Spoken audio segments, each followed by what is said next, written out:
So there are a couple of quotes on prayer that I really like, or that at least speak a lot to me at this point in my life.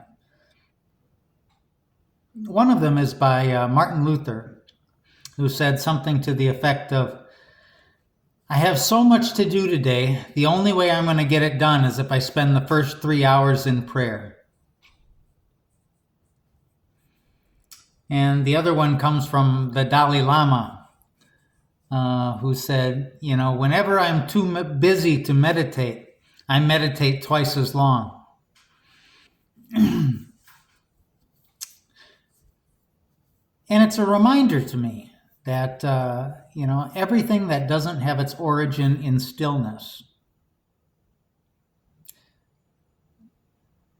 makes the world a worse place.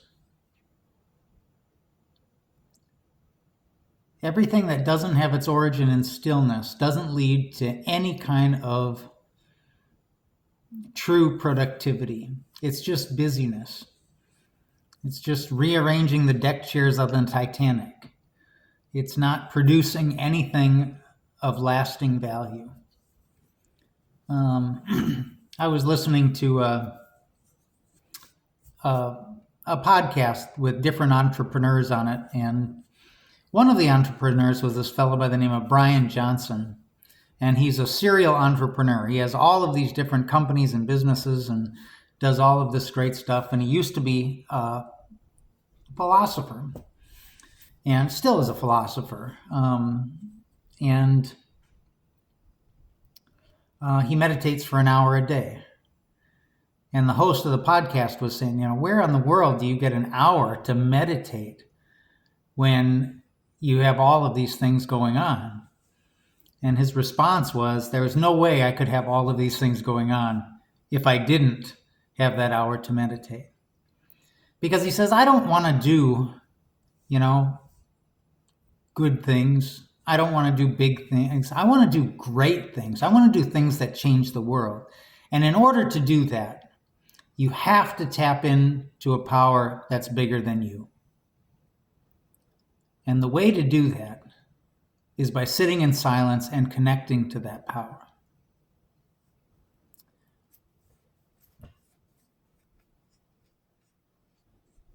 So much of our work is busyness. Non-productive busyness. Busy work.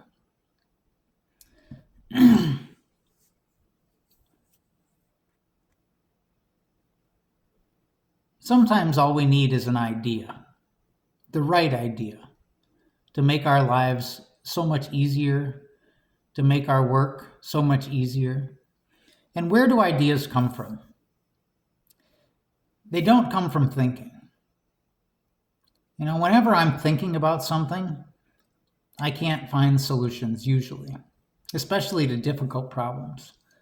Or if I'm preparing a sermon or something like that, and I'm just kind of spinning my wheels and I'm thinking and I'm thinking and I'm thinking.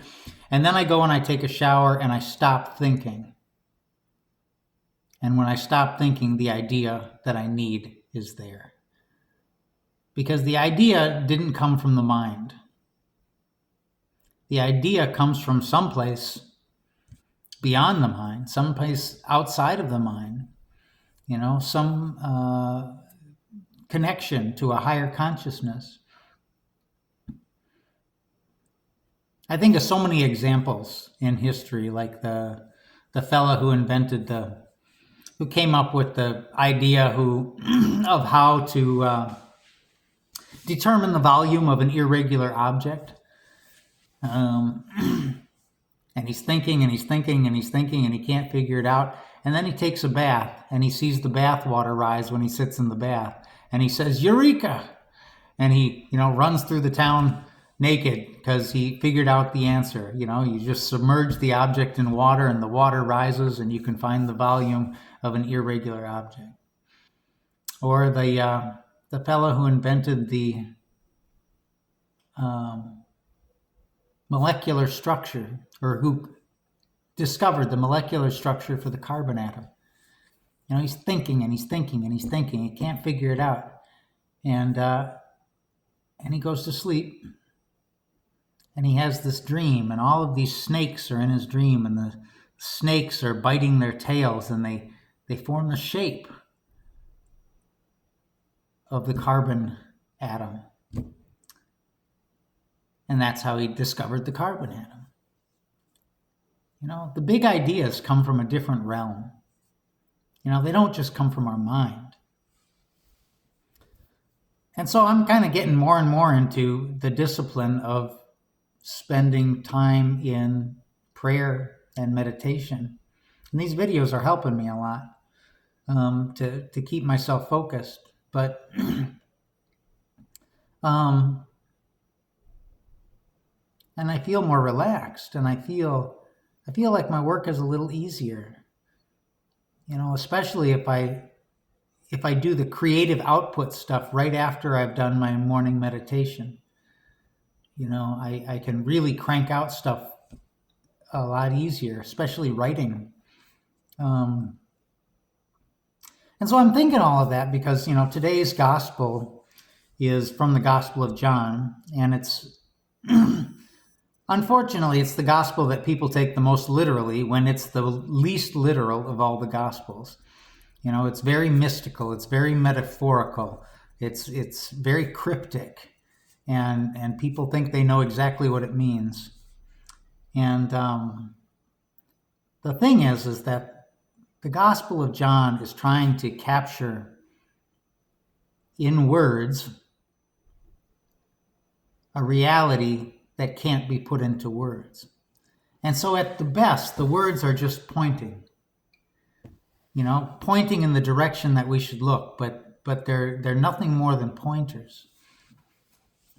And what really struck me from the reasoning is Jesus keeps talking about his connection to the Father. He says, I am in the Father is in me. I do nothing of my own. I only do, the Father's will. And to me, he's talking about tapping into that deeper consciousness. That when he taps into that consciousness that underlies all being, he and the Father then are one. And when he and the Father are one, it's no longer him that is acting, but it's the Father acting through him. And so this power greater than himself takes over. And he says, I cannot do my own will. He says, I do the will of the one who sent me. When this power takes over, he becomes a channel of this divine energy, and he becomes something greater than himself. And and you don't have to be Jesus for that to happen. You can be anybody. Anybody through stillness, through quieting the mind. Even if it's as simple as just taking a shower. Doing something physical, not thinking, whatever you can do to not think enables you to tap in to that greater power. And it doesn't have to be you don't got to be sitting in the lotus position doing meditation to do it. I've heard a story about, this woman who was sitting in the front row listening to this expert meditator talk about meditation, and she was asking him questions, and he could tell that she really was a expert in meditation. And he says, oh, you must meditate regularly. And she said, no, I knit. I knit. Through knitting, she quiets the mind. She has the same result as the person who sits, maybe even a better result, who sits in the lotus position, tries to meditate for an hour and can't find themselves doing it. And so from what I take from the readings today is the importance of being quiet and still, especially when you don't have time. I also heard something interesting about how, meditation, whatever time you spend doing meditation, you get back at nighttime when you try to go to sleep, because so much time is wasted trying to fall asleep and not being able to because the mind is so active. And when you meditate, it's been proven that people who meditate fall asleep faster and easier. So whatever time you spend meditating, you get it back when you try to go to sleep. So anyway, this is getting a little long, but those are my thoughts on today's readings. Have a good day.